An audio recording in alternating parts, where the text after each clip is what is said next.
ญาเอาสองใหม่ให้กันจนหมดหัวใจไอ้เฝ้าถนอมหักเขายิ่งผัวใดๆหลายเดือนหลายปีผ่านไปเหตุใดน้องจึงลืมลงห้องนอนห้องนี้เขาเคยร่วมสัมพันธ์สองเขามอบใจให้กันคืนวันสุดแสนหวานซื่อมีแต่หอยยิ้มสุขสันต์ทุกวันและคืนวันนี้อ้ายนอนซึ้งอยู่ห้องนอนนี้เพียงคนเดียวยามหนาวปีนี้บ่มีน้องอยู่เคียงกายลมพัดเยือกเย็นสั่นสายหัวใจอ้ายแสนละทุกข์กอดหมอนนอนหนาวสุดเหงาเศร้าสวงอกตรงคิดถึงหักเคยสุขสุขเจ้าจากไปเมื่อใดจำมาห้องนอนคืนนี้บ่มีน้องนอนแนบกาย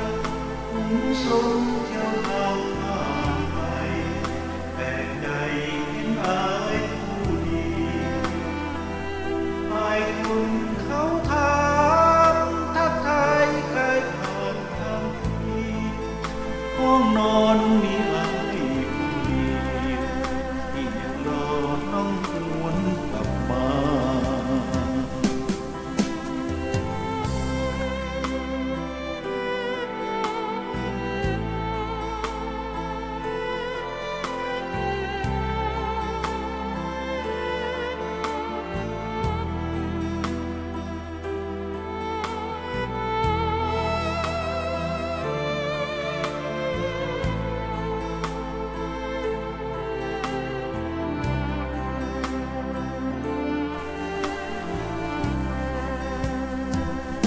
ยามหนาวปีนี้